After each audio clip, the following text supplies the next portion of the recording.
It's been another week in racing, it's time to recap it. And who better to do it than Michael and Magic? Two bros/pros who cover the highs and lows of racing around the globe on every one of their shows. Real fans look forward to these guys and their last stunts, cause they know they're not talking out of their royal ascot. What they say makes sense, so ladies and gents, sit back and relax as Blinkers Off presents The Magic Mike Show, where you hear the experts speak. The Magic Mike Show. Tune into the show every week. The Magic Mike Show. You can trust the show is the bomb because it's being brought to you by RacingDudes.com. What's up, everybody? I'm Magic. And I'm Mike. And this is a special edition of The Magic Mike Show. We're covering Sam Houston's opening meet, Mr. Somich. Huzzah, baby. I'm excited. Sam Houston's back. And it's very exciting. There are so many reasons why we love promoting Sam Houston, why we love playing Sam Houston. We're here to talk to you about all that excitement and also give you a brief overview of, if you're new to Sam Houston, why you should play it, who you should look to play, all the different advantages going on. And with me to talk about it, Mike Somich, you are one of the best Sam Houston bettors that I've ever seen. First of all, just generally, your excitement for Sam Houston. Well, I love it, man. It's a great track. You get bigger fields. You get turf racing. You get dirt racing. It's a night thoroughbred track, which I personally love because once the kiddos go to bed, Dad gets to play a little bit. I get to have some fun. There's the late pick 4 and the late pick. There's an early pick 5, a late pick 5, 2 pick 4s. That's all 12% takeout. We're going to talk a lot about takeout here. Just explain why that's so important when you're betting and why Sam Houston gives you a huge edge. And then it's one of those tracks where the handle isn't so big that if you beat one or two favorites, all of a sudden the prices just balloon. And so we're going to talk a little bit about like specific trainers, jockeys, horses that we're looking to fade to try and make money, but understand like sometimes you got to play them and single them, and sometimes you're just chucking them out and hoping you can get a price home. Almost like sometimes there's good chalk, sometimes there's bad chalk, right, Mike? It's something like that. And it's accentuated at these tracks because, one of the keys here is going to be Steve Ashenson, and we'll talk about him a little bit later, but he is overbet in every single race, every time he has a horse, and we'll explain why here shortly. But he is one of the big keys here to the Sam Houston meet. Well, one of the things that's exciting about Sam Houston starting is Nick Tamro is going to be on the mic for the first time. Chris Griffin now over at Park, so congratulations to him. But we're excited to see what Nick Tamro is going to be doing on the mic at Sam Houston. He's a pretty sharp bettor as well. Mike, let's first talk about why Sam Houston is such a good place to bet for horse players. It all comes down to the takeout. You've mentioned it multiple times here. Let's talk about it. Yeah, I mean, takeout is massive when you're playing horses. The lower the takeout, the less money comes out of the pool, goes back to the track. We always talk about how you have to vote with your dollar. This is a great place to vote because if we support tracks like this, which have lower takeouts, you're going to see more tracks kind of gravitate toward that. And Sam Houston's going to continue to grow. Their handle gets bigger, the pool gets bigger. So it's all positives for the horse player playing lower takeouts. Now, the key here is when you look down at the bottom, right? 18% win play show, 20% exacted, 25% try and supers is pretty standard across the industry. There's some that are a little bit lower, some a little bit higher. But the bottom, the pick 4, the pick 5, the daily double, the pick 3, and the pick 6, all non-jackpot wagers, all 12%. And that's huge. Most of the places you go, you're going to see one wager, maybe two, that you're going to get between 10 and 12%. You look at Indiana Grand, it's the late pick 5. You look at Canterbury, it's the pick 6 and the pick 5. But it's not across the board all the multi-race sequences. The daily double and the pick 3, both being $1 minimum and both having 12% takeout, offer a huge advantage to the bettors, especially if you are fading favorites. So it's a great track to try and play 1 or 2 long shots in a double or pick 3s to be able to get some nice scores home. Because if you're able to beat a 6-5 shot, if you're able to get a 15-1 shot home, you get paid out exponentially because of the low takeout and the fact that this is a favorite-heavy track from a betting perspective. A lot of bettors gravitate toward those big favorites. I mean, one thing to really drive home the point, Mike, is that depending on what kind of a carryover you get at certain tracks that do have the mandatory payout of a jackpot wager, you're still not getting a 12% takeout when you factor that in. And Sam Houston is giving that to the bettors on a daily basis. So it is pretty exciting. It's also nice that with that low takeout and with the low minimums there, that if you're new to playing a pick 4, a pick 5, pick 6, this is a great track to practice because, as we'll talk about in a second, as Mike has already mentioned, can get a little chalky sometimes. So if you're smart about picking your good chalk and where to play against the bad chalk, you can have a relatively cheap pick 4, pick 5, pick 6 ticket. And if you connect, I mean, you've already talked about it, the exponential payouts and your return on your investment here, it's just enormous. It's huge. I mean, I hit a pick 5 here with a 1-5 favorite that paid $17,000 last year because there were 2 20-1 shots in there. If you don't need to get around the 1-5 if you can find prices around the other favorites in the sequence, because you're going to have most tickets that are smaller denominations, multiple singles. If you can get past those, you can make some real money. And another key here is when you look at this, there's only one jackpot wager. We hate jackpot wagers. We talked about that quite a bit. Don't play them until mandatory day. Well, here you have a 50-cent pick six, which is paid out every single day with 5 of 6, unless it carries over. And you get a lot of carryovers because these are, $12,000, $15,000, $20,000 pools. This is a scoopable track. I scooped the pick six once last year. Like, you can actually scoop here for lower denominations. And we had a bunch of people who made a ton of money. I think it was opening Friday night. We did a live show. Then we hit the pick five. I didn't have it, but a bunch of people who played the grid did. I think it was 3 or 4 did. Paid $23,000. I mean, this is a great track to be playing for big payouts at a low cost. So we got everybody sold on playing why we want to go to Sam Houston, but let's talk a little bit about who we should play. You've already mentioned Steve Asmussen. He's kind of the king at Sam Houston, wins numerous titles down there, brings plenty of good stock. But as far as that goes, what trends do you like to look for when you bet? Well, I'm going to kind of pull up the trainer standings here first, and we're going to talk a little about trainer jockey standings. This is from the previous meet, so 2021, January through April. As you can see, Steve Asmussen, 310 starters, so dominates the starters list, also has the most wins at 70%, not the highest win percentage, though. And the thing is that he gets hammered every single time you see these horses. So you're going to see every Asmussen horse get overbet in a lot of these sequences. So when I say this man right here is the key to Sam Houston, it's when you bet him and when you don't. And if you're able to find the beatable Steve Asmussen horses, you can really balloon payouts.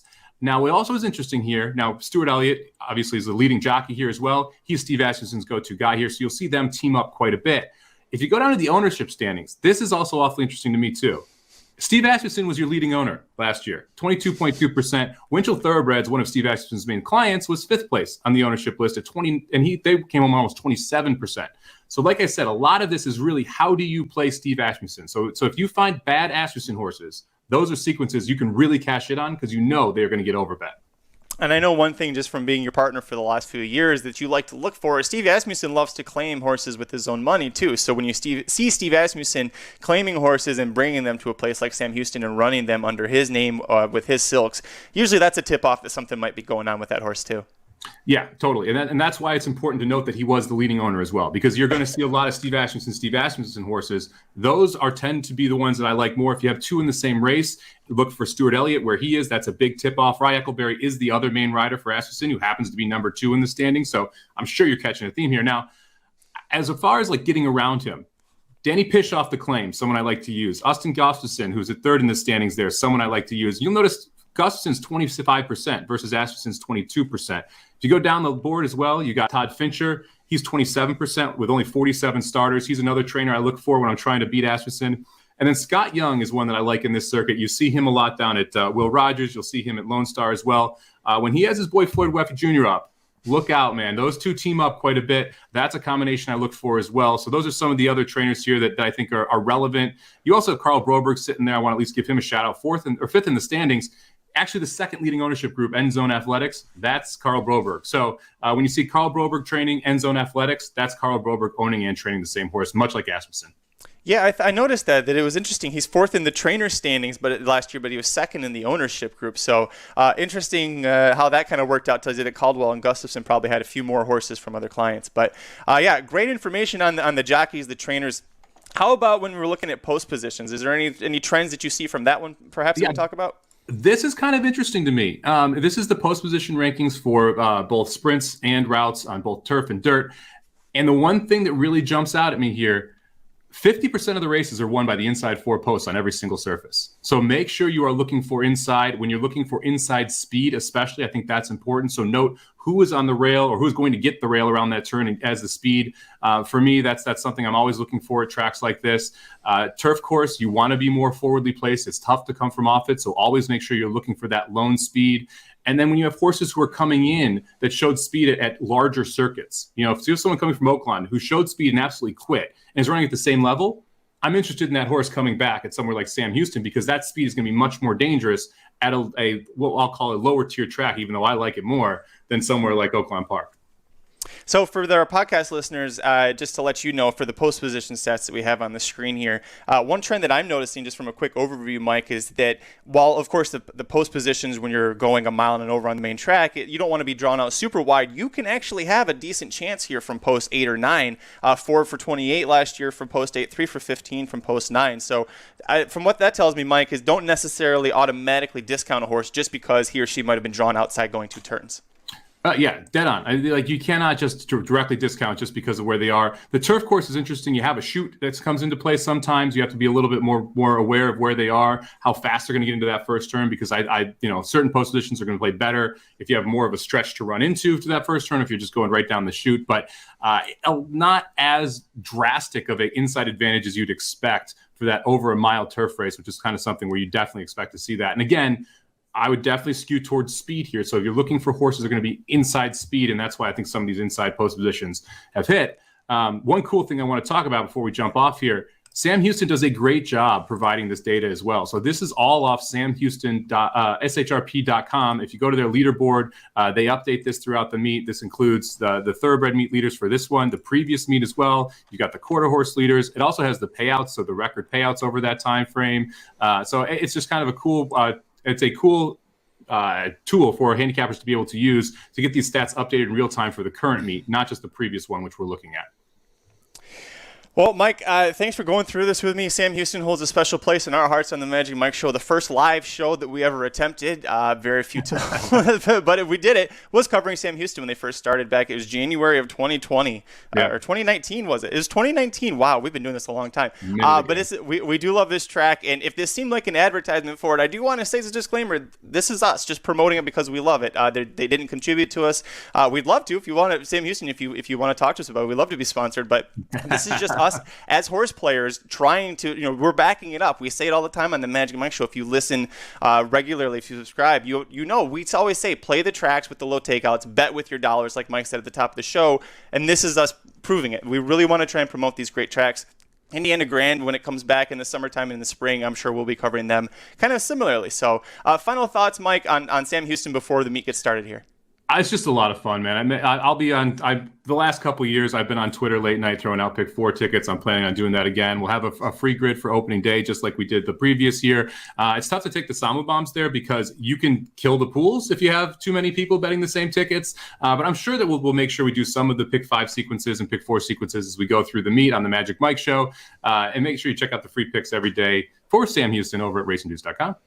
Also, if you go to youtube.com/racingdudes, subscribe to the YouTube channel because we're going to be having all sorts of race previews for Kentucky Derby preps, major stakes races. We'll be doing things like this for Sam Houston where we just pop on. So if you subscribe and click the notification bell, you will get alerted when we have this so that you got all the best information. Thank you so much for joining Mike and I to talk about Sam Houston.